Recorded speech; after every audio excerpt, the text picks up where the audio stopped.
Alors dans cette vidéo, nous allons voir ce qu'on appelle les fonctions affines et les fonctions linéaires. D'abord le programme. On va commencer donc par les définitions, savoir ce que c'est qu'une fonction affine et comment on reconnaît une fonction linéaire. Ensuite, on verra comment on représente graphiquement ces fonctions dans un repère. Et enfin, on parlera d'équations de droite. Alors tout d'abord, je vous ai mis une quinzaine de fonctions qui sont toutes différentes, mais parmi lesquelles on va trouver des fonctions affines. Alors, tout d'abord la définition, qu'appelle-t-on une fonction affine? Eh bien, c'est une fonction qui est de la forme ax plus b, c'est-à-dire un nombre fixe fois x plus un nombre. Alors, dans la quinzaine d'exemples, on a par exemple f de x égale 2x plus 1. C'est bien une fonction affine, puisque c'est bien un nombre, 2 fois x plus un nombre. On a aussi 6x moins 11, c'est bien un nombre, 6 fois x plus moins 11. Donc voilà ce qu'on appelle des fonctions affines. Il y en a d'autres, on verra tout à l'heure. Un cas particulier, si jamais b est égal à 0, on va obtenir la fonction f de x égale ax, tout simplement. Eh bien, ce type de fonction, on va appeler ça une fonction linéaire. Donc une fonction linéaire, c'est quoi? C'est une fonction de la forme ax, c'est-à-dire un nombre fois x. Alors dans les exemples ici, on a par exemple f de x égale moins 5x, qui est une fonction linéaire, puisque c'est bien un nombre fixé multiplié par x. Un autre cas particulier, si a égale 0 cette fois, qu'est-ce qu'on obtient? On obtient f de x égale b. Donc si a égale 0, on obtient f de x égale b. Et ce type de fonction, ça va s'appeler les fonctions constantes. Constantes parce que quelle que soit la valeur de x que vous allez prendre, son image sera toujours égale à b. Prenons comme exemple f de x égale 25. C'est une fonction constante, puisque quel que soit le nombre x que vous prenez, son image sera égale à 25. Par exemple, si vous prenez 0, f de 0 égale 25. Si vous prenez moins 4, f de moins 4 égale 25, et ainsi de suite. Donc elle est bien constante, elle vaut toujours 25. Voilà, donc nous avons trois types de fonctions, les fonctions affines, les linéaires et les fonctions constantes. Alors dans toute cette série-là, on va déjà supprimer toutes celles qui ne sont pas affines, et donc pas linéaires ni constantes. Celle-ci, pourquoi? Bien parce qu'il y a un racine carrée de x. Celle-ci, on va l'éliminer puisqu'il y a x au carré. Donc ça, c'est des types de fonctions que vous étudierez au lycée, et pas en troisième. Celle-ci, f de x égale 2x au cube plus 4x au carré moins 1, bien tout simplement parce qu'il y a x au cube et x au carré, donc c'est pas du tout des fonctions affines, une fonction affine. Et celle-ci, on l'élimine aussi puisqu'on a encore du x au carré. Voilà, celles-ci sont éliminées. Maintenant, on va ranger toutes nos fonctions selon qu'elles sont affines, linéaires ou constantes. Donc les fonctions affines, les voici, les fonctions linéaires, les voici, et les constantes, celles-ci. Donc on vérifie, celles-ci sont bien linéaires puisqu'elles sont bien sous la forme d'un nombre fois x, moins 4 septièmes c'est un nombre multiplié par x, 2,5x et moins 5x. Toutes celles-ci sont des fonctions affines. Alors il y a un petit cas particulier, celui-là, 4 moins 5x, c'est une fonction affine puisque c'est bien un nombre fois x plus 4, plus un nombre. Et toutes les autres ont bien la forme que l'on a vue dans la définition. Et enfin, ces deux-là sont bien des fonctions constantes. Alors voyons maintenant comment on représente graphiquement une fonction affine.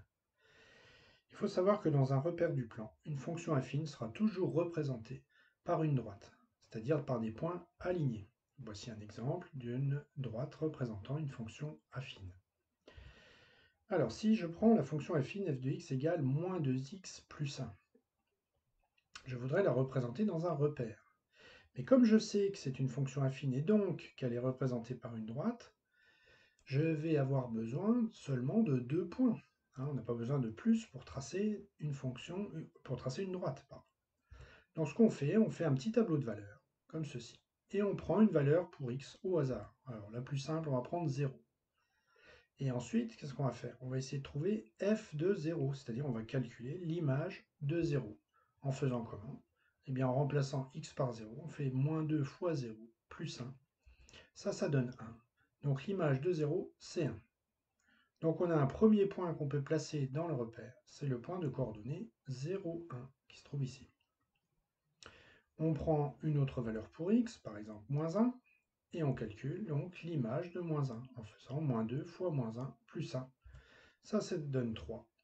Donc l'image de moins 1, c'est 3. On va placer ce nouveau point de coordonnées moins 1, 3 dans le repère. Il se trouve ici. Une fois qu'on a nos deux points, on n'a plus qu'à tracer la droite qui passe par ces deux points. Et cette droite sera donc la représentation graphique de notre fonction. Donc une fonction affine est toujours représentée graphiquement par une droite. Un autre exemple, f de x égale 1,5x. C'est une fonction affine, mais qu'on va appeler plutôt linéaire, puisqu'elle est juste de la forme un nombre fois x. Même chose, puisque c'est quand même une fonction affine, on sait qu'elle va être représentée par une droite.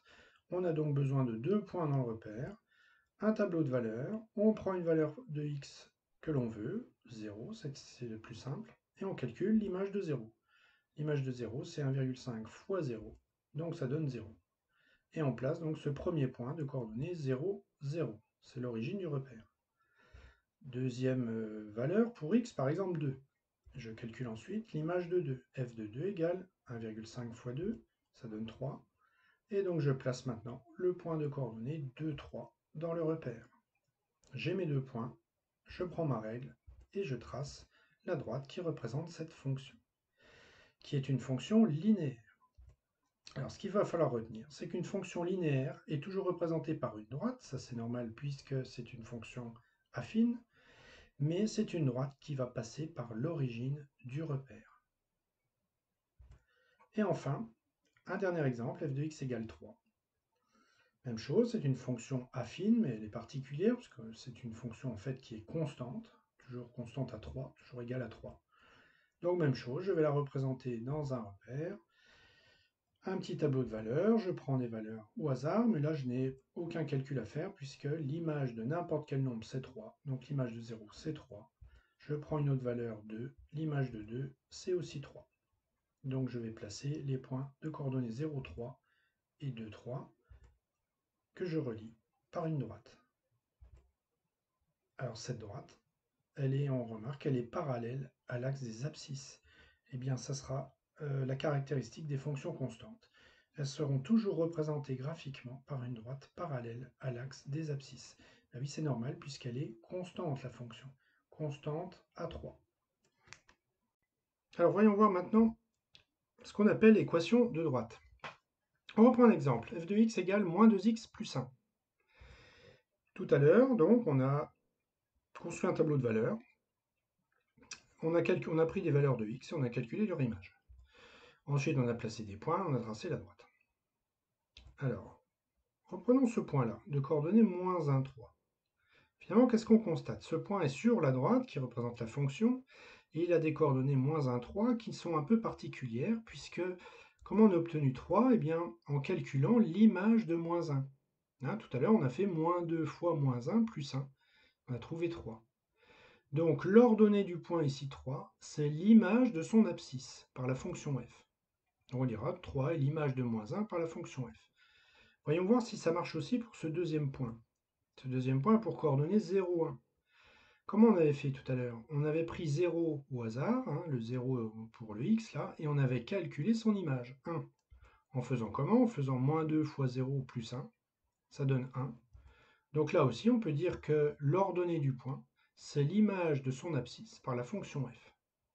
Prenons un troisième point, celui-ci par exemple.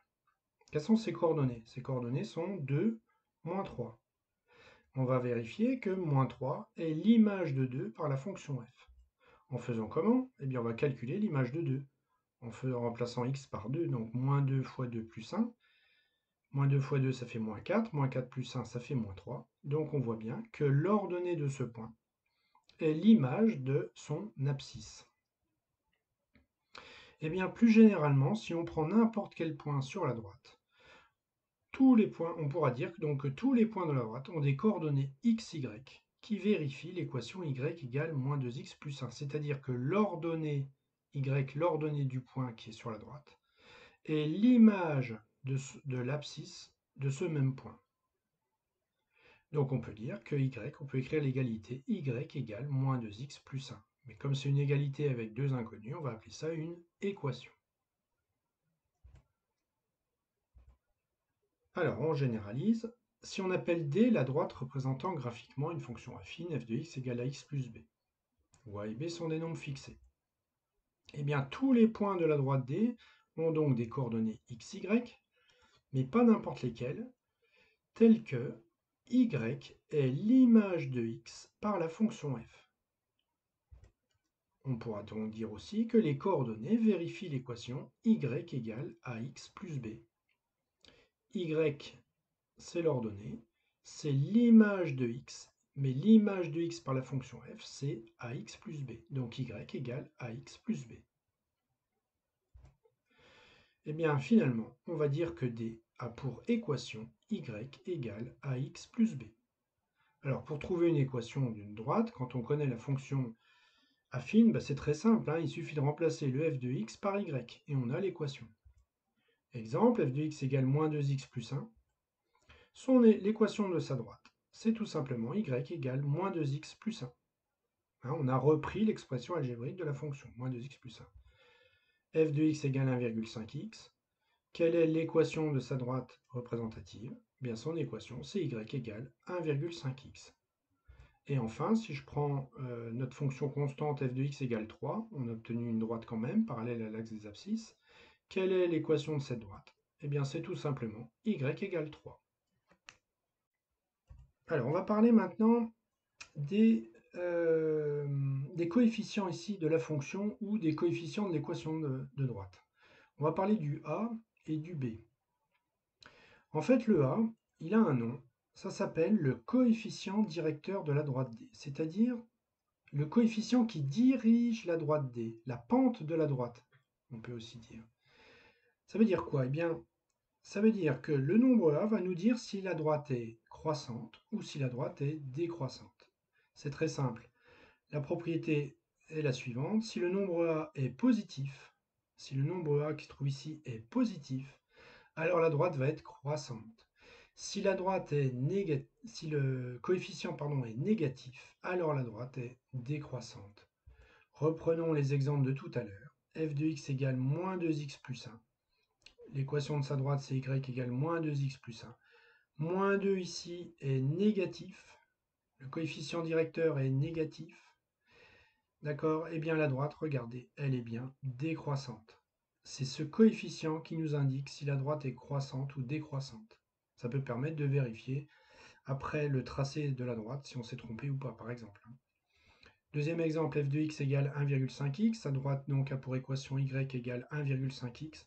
Le 1,5 ici, il est positif. Eh bien, on constate que la droite est croissante.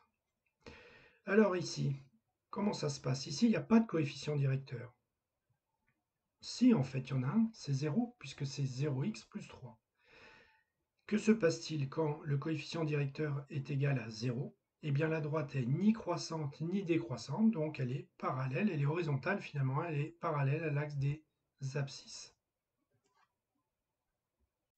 Donc en résumé, le coefficient directeur, c'est le nombre qu'on trouve ici juste avant le x, qui est multiplié par x, et c'est lui qui donne l'indication de savoir si la droite est croissante ou décroissante, s'il est positif ou négatif. Autre coefficient, c'est le nombre b. Alors lui, c'est différent, il s'appelle l'ordonnée à l'origine. L'ordonnée à l'origine, ça veut dire en fait tout simplement l'image de 0. Alors on va comprendre sur des exemples. Si on prend f de x égale moins 2x plus 1, donc l'ordonnée à l'origine, comme on vient de voir, c'est ce nombre 1 là, plus 1. Alors où le trouve-t-on? Eh bien, en fait, on va le trouver sur ce point-là, qui est en fait l'intersection entre la droite et l'axe des ordonnées. Et on constate que ce point-là a bien pour coordonnées 0, 1. Et donc le 1 ici, c'est bien l'image de 0. Donc l'ordonnée à l'origine nous donne l'image de 0 pour la fonction.